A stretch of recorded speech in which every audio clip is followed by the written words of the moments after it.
देखो, अगर हमने गांव के लोगों को ये बात बता दी कि तुम ही राजकुमारी मेघालय हो, तो हो सकता है वो लोग तुम पर गुस्सा करें। हमें थोड़ी समझदारी से काम लेना होगा। लेकिन हम कर क्या सकते हैं? कैसे पता करें कि पिताजी महाराज और मेघालय का आगे क्या हुआ? रुको, हमें महाराज और राजकुमारी मेघालय के बारे में तो पता है ना। अब बेरमपुर पुराण खत्म हो गया तो जरूरी नहीं कि बात की कहानी भी इतिहास से मिट गई हो। तुम कहना क्या चाहती हो इशिता? मेरा मतलब है कि हमें हिस्ट्री के प्रोफेसर नवीन से बात करनी चाहिए। उन्होंने इतिहास की हर तरह की अजीब से अजीब और पुरानी से पुरानी कथाओं घटनाओं के बारे में पढ़ने का शौक है। हो सकता है उन्होंने राजकुमारी मेघालय और महाराज विश्वजीत के बारे में भी पढ़ा हो। हाँ, सही कहा। हम लोग कल ही उनसे मिलने चलते हैं।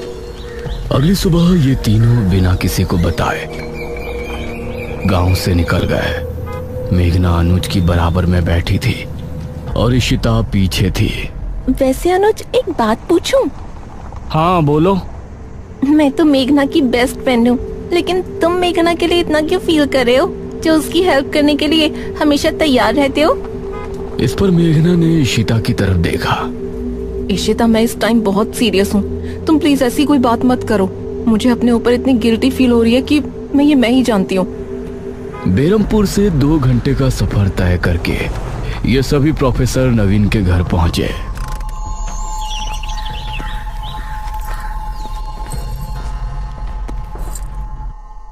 हेलो प्रोफेसर नवीन। हेलो इशिता, कैसे हो? ठीक हूँ प्रोफेसर। ये मेरी फ्रेंड है मेघना और ये अनुज। कहो, कोई परेशानी?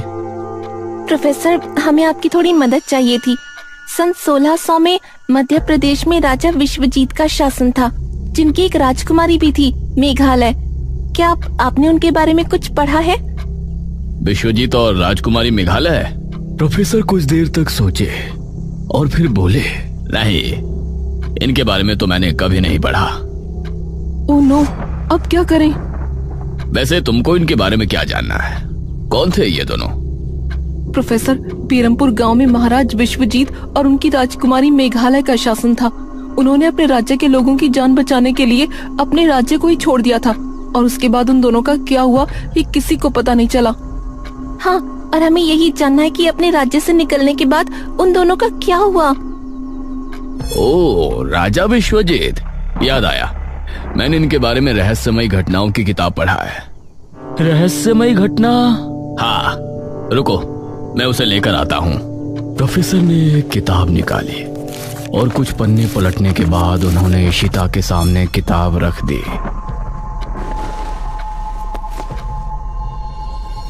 सन 1600 में जनकपुरी में एक अधेड़ उम्र का आदमी पहुंचा और वो एक सेठ के यहाँ काम करने लगा। सेठ ये देखकर हैरान था कि उस आदमी का चाल चलन, बोलने का तरीका, उठने बैठने, खाने पीने का अंदाज बिल्कुल राजा महाराजाओं वाला था। लेकिन पूछने पर वो बताता था कि वो एक मजदूर का बेटा है और अब अनाथ है। लेकिन इसके बावजूद किसी को उसकी बात पर भरोसा नहीं था। रात को सोते समय वो बार बार राजकुमारी मेघालय का नाम पुकारा करता था। धीरे धीरे उसकी तबीयत बहुत खराब होने लगी और उसके माथे पर हमेशा चिंता की लकीरें नजर आती थीं। कुछ ही महीनों में उसकी हालत बहुत बुरी हो गई और वो मरने के कगार पर आ गया। उसकी आखिरी ख्वाहिश भी बड़ी अजीब थी। उसने कहा कि उसे मरने के बाद उसका अंतिम संस्कार न किया जाए, बल्कि उसकी लाश को बेरमपुर गांव पहुंचा दिया जाए। लेकिन उस समय जनकपुर और बेरमपुर के बीच कहासुनी चल रही थी, इसलिए उस सेठ ने उसकी लाश को ताबूत में बंद किया और उसे जनकपुरी के जंगल की गुफा में रखवा दिया। यह सुनकर मेघना की आंखों में हल्के से अश्क नजर आए। मतलब उन्होंने मरते मरते भी अपनी प्रजा की सोची? मतलब? आपका बहुत बहुत शुक्रिया प्रोफेसर, आपकी वजह से हमारी बहुत हेल्प हुई है। You are welcome. ये तीनों प्रोफेसर से विदा लेकर वहां से निकले। अब हमें जनकपुरी जाना है और उस गुफा के अंदर उस ताबूत को खोज निकालना है। लेकिन इतने सालों बाद उनकी लाश हमें मिलेगी भी कि नहीं? वो तो वहां जाकर ही पता चलेगा। ये तीनों अब वापस से बेरमपुर पहुंचे। अनुज, इशिता, मेघना। हाँ पिताजी। तुम तीनों कहाँ से आ रहे हो? वो पिताजी, ये सब देखने जानने के बाद हम तीनों को काफी डर लग रहा था, तो हमने सोचा थोड़ा घूम कर आते हैं। ठीक है, लेकिन अभी भी निशिर मोलो से हम आजाद नहीं हैं। रात में कोई कहीं नहीं जाएगा, ठीक है? जी पिताजी। ये तीनों घर के अंदर पहुंचे और अनुज इनके साथ कमरे में गया। हम लोग शाम को 5 बजे यहाँ से निकलेंगे, ठीक है? लेकिन किसी ने देख लिया तो? कोई नहीं देखेगा। हम वहाँ जाएंगे, महाराज विश्वजीत की लाश ढूंढेंगे और उसे लाकर खंडहर में रख देंगे। बाकी का प्लान बाद में करेंगे। ये क्या बातें कर रहे हो तुम तीनों? मुखिया की आवाज सुनकर ये तीनों चौंक पड़े। उस समय मुखिया के साथ तांत्रिक महाराज और ठकुराइन ने भी इनकी बातें सुन ली थी। अब पिताजी वो क्या अनुज बेटा, जो भी बात है ठीक से बताओ। महाराज विश्वजीत के बारे में तुम क्या बोल रहे थे? निशिर मोलो इसीलिए गांव में घूम रहे हैं क्योंकि उनको महाराज विश्वजीत की लाश चाहिए। उनकी लाश जनकपुरी के जंगल की गुफा में रखी है। लेकिन तुमको ये सब कैसे पता? और जैसा कि राजकुमारी मेघालय ने तय किया था कि निशिर मोलो जब ही जाएंगे जब राजकुमारी के कदम बेरमपुर की जमीन पर पड़ेंगे, तो ऐसा कैसे हुआ? इस पर मेघना ने एक कदम आगे बढ़ाया। क्योंकि राजकुमारी यहाँ आ चुकी है। कौन? मैं, मेघना। पिछले जन्म में राजकुमारी मेघालय मैं ही थी। यह सुनकर सभी की हैरानी का कोई ठिकाना नहीं रहा। मुखिया का मुंह खुला का खुला रह गया। ये तुम क्या कह रही हो? हाँ, जब से हम यहाँ आए हैं तभी से वो वापस आए हैं। और वो चाबी जिस तक पहुँचने में हमने आप लोगों की मदद की थी, उसके बारे में भी हमें हमारे सपने में पता चला था, जिसमें हमने हमारे पिछले जन्म के बारे में बहुत कुछ देखा था। जो भी हमने सपने में देखा वो सभी राजमहल में मौजूद है।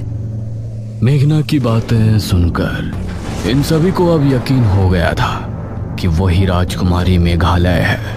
तो मेघना बेटा, जनकपुरी में हम भी तुम्हारे साथ चलते हैं। उस ताबूत को ढूंढने में हम सभी को मेहनत करनी होगी। यह सुनकर अब इन तीनों की हिम्मत बंध गई थी। अब मुखिया ने भी अपनी गाड़ी निकाली और ये सभी जनकपुर के जंगल की तरफ चल दिए।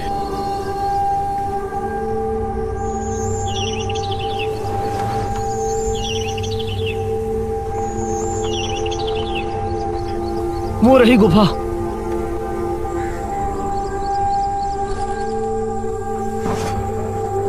उन्होंने टॉर्च निकाली और फिर गुफा के अंदर रवाना हो गए।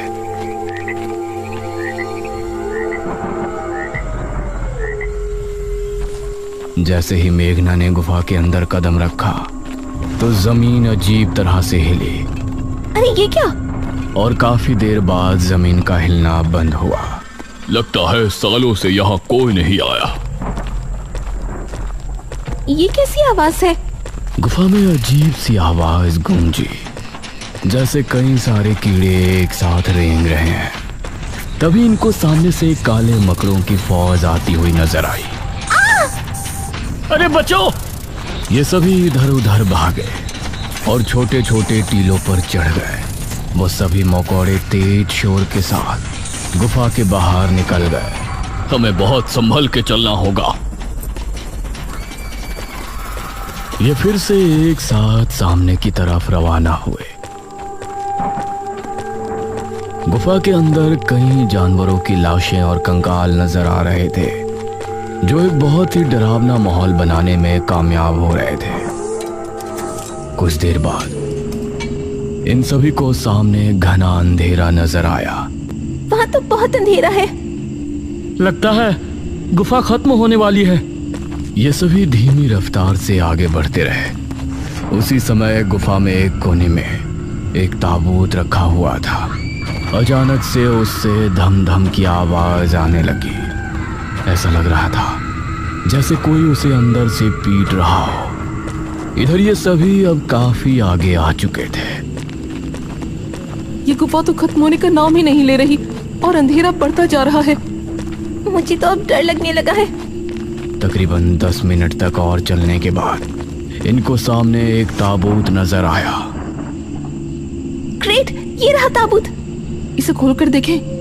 नहीं, इसे यहाँ खोलना ठीक नहीं होगा। इसे पहले गांव ले चलते हैं, उसके बाद ही खोलेंगे। इन्होंने ताबूत को बाहर निकाला उसके बाद ये सभी ताबूत समेत गांव में लौट आए। उस समय चौक पर ठकुराइन के साथ सभी गांव के लोग जमा थे। अरे तांत्रिक महाराज, ये ताबूत कैसा है? बस ये समझ लीजिए कि आज हमारी परेशानी दूर हो सकती है। इस ताबूत को उतारो। गांव के लोगों ने ताबूत को उतारा और नीचे रखा। उसके बाद मेघना आगे बढ़ी और उसने ताबूत के ढक्कन पर हाथ रखा। सभी गांव के लोग ये देख हैरान थे कि शहर से आई ये लड़की ही इस ताबूत को क्यों खोल रही है। मेघना ने एक लंबी सांस भरी और फिर झट से उसे खोल दिया। ताबूत के खुलते ही सभी लोग हैरान रह गए। उसके अंदर अभी भी महाराज का कंकाल था, जिसके गले में कीमती मालाएं और शाही लॉकेट डला हुआ था। उसे देखते हुए मेघना की आंख में हल्के से आंसू छलक आए। पिताश्री, अरे ये क्या कर रही है? अंधेरा होने वाला है। आज आप सभी अपने घरों से बिल्कुल बाहर नहीं निकलेंगे। कोई खिड़की, कोई दरवाजा खुला ना रहे। सब कुछ बंद रखकर यही प्रार्थना करेंगे कि आज रात हम सभी को निशिर मोलो से हमेशा के लिए छुटकारा मिल जाए। सभी ने तांत्रिक महाराज की बातों को स्वीकार किया और एक एक करके सभी अपने घरों में चले गए। सभी खिड़की और दरवाजे बंद हो गए। चौक पर इस समय सिर्फ ये 6 लोग खड़े थे। अनुज मेघना को बड़ी गौर से देख रहा था। तांत्रिक महाराज, लेकिन निशिर मोलो पिताजी के शव को लेकर कहाँ जाएंगे? ये तो हमें भी नहीं पता पुत्री। अगर तुमको ये करने में दुख हो रहा है तो तुम यहाँ से जा सकती हो। हम लोग जिस तरह से 400 साल पहले जी रहे थे, फिर से वैसे ही जी लेंगे। नहीं, हमने उस जन्म में भी अपनी प्रजा की सोची थी। इस जन्म में भी हम आप सभी को निशिर मोलो से आजाद करवा कर ही दम लेंगे। उस समय सभी को मेघना में राजकुमारी मेघालय की झलक नजर आ रही थी। धीरे धीरे रात के 9 बज गए और गांव में निशिर मोलो की आवाज गूंजने लगी।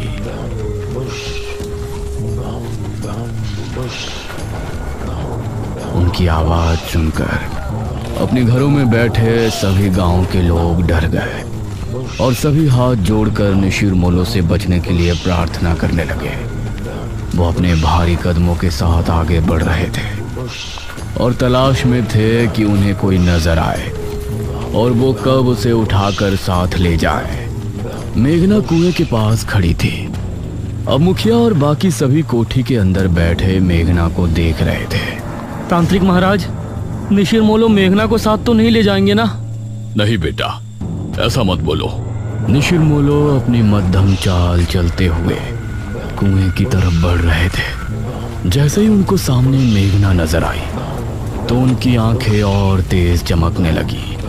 उन्होंने रुककर मेघना को देखा और फिर ताबूत खुलने लगा। उसके अंदर से सुनहरी रोशनी निकलने लगी और मेघना उसकी तरफ खींचने लगी। नहीं, हमें मत ले जाइए। निशिर मोलो की आंखें गुस्से से और लाल हो गई थी और मेघना ताबूत की तरफ खींची जा रही थी। नहीं, मेघना! अनुज जल्दी से बाहर की तरफ भागा। इस तरफ मेघना ताबूत तक पहुंचने ही वाली थी, तभी हम राजकुमारी मेघालय हैं। राजकुमारी मेघालय! इतना कहते ही उन चारों ने एक दूसरे की तरफ देखा और फिर ताबूत के अंदर से उस रोशनी का निकलना बंद हो गया और ताबूत वापस बंद हो गया। हम जानते हैं हमने आने में देरी कर दी, लेकिन जैसा हमने वादा किया था, हम अपने पिताश्री महाराज विश्वजीत की लाश लेकर आपके सामने प्रस्तुत हैं। मेघना, तुम ठीक हो? इस समय निशिर मोलो ने अनुज पर ध्यान नहीं दिया और वो सभी एक साथ बोले, कहाँ है वो दुष्ट राजा विश्वजीत? उसके इतना कहते ही मेघना और अनुज ने मिलकर सामने रखे ताबूत से कपड़ा हटा दिया और उसे खोल दिया। उसके अंदर पड़े कंकाल को देखकर निशिर मोलो जोर से हुंकार भरने लगे। वो ताबूत के पास आकर रुके। उसका ताबूत खुला और रोशनी निकली।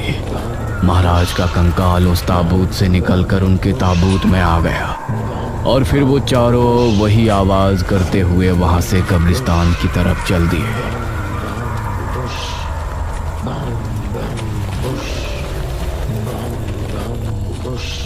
उनके जाते ही बाकी सभी लोग भी कोठी से बाहर आ गए।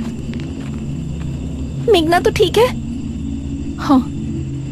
बेटी, हम तुम्हारा धन्यवाद किस मुंह से करें, कुछ भी समझ में नहीं आ रहा। मुझे खुशी है कि जो परेशानी मेरे कदम रखने की वजह से गांव में आई थी, मैंने उसको आप सभी की मदद से दूर कर दिया है। उसके बाद मेघना ने अनुज की तरफ देखा और मुस्कुरा दी। अनुज ने भी मेघना को स्माइल पास की।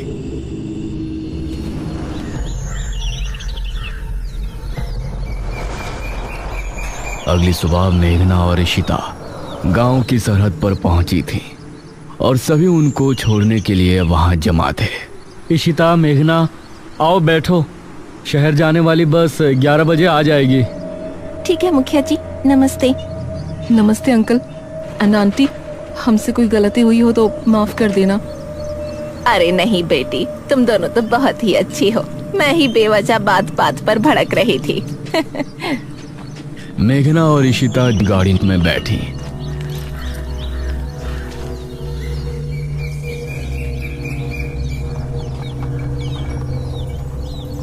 अनुज, निशिरमोलो जब हमें ले जा रहे थे तो तुम बिना कुछ सोचे क्यों बाहर भाग आए? वो तुमको साथ ले जाते तो? अरे, तुमको मुसीबत में देखकर मैं अंदर कैसे बैठा रह सकता था? हाँ, इसकी तो अंदर ही अंदर कुल्फी जम रही थी। तांत्रिक महाराज, निशिरमोलो मेघना को साथ तो नहीं ले जाएंगे ना? बस बस, इतना भी मत हंसो। अनुज ने मेघना और इशिता को बस में बैठाया और जब तक बस आगे नहीं बढ़ी वो वहीं खड़ा उन्हें देखता रहा। मेघना भी खिड़की से तब तक उसे देखती रही जब तक वो बस स्टॉप से आगे नहीं निकल आए। काश ये गांव में जल्दी वापस आए।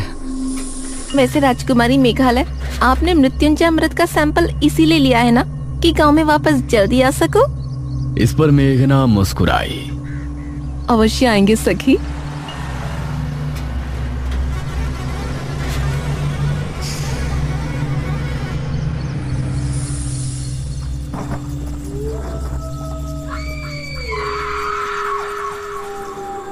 उस रात बेरमपुर गांव के लोग बहुत ही खुश थे और इस तरफ मेघना किसी सोच में डूबी थी। इशिता, वो दमयंती किस गुफा में है? इसका पता तो हमने लगाया ही नहीं ना। तभी जनकपुर का माहौल बदल गया था। तेज तूफानी हवाएं चलने लगी और आसमान में काले बादल छा गए। हे भगवान, आज तो लगता है तूफान आने वाला है। आसमान में बिजली कड़क कर बार बार गुफा पर गिर रही थी। उसकी गहराई में एक और ताबूत रखा था जो पिछली बार भी हमने देखा था। उसके अंदर से धम धम की आवाज हुई और फिर उसका ढक्कन खुल गया। धीरे से उसके अंदर से दमयंती बाहर आई। उसके चेहरे पर अजीब सी मुस्कान थी। उसकी आंखें लाल लाल चमक रही थी और नाखून बहुत पहने हो गए थे। हम जाग उठे हैं, हम फिर से आजाद हो गए, आजाद हो गए हम। वो भयानक अंदाज में हंसती हुई गुफा से बाहर की ओर बढ़ गई। उसके चेहरे पर एक रहस्यमय मुस्कान थी जो आने वाले खतरे की तरफ इशारा कर रही थी।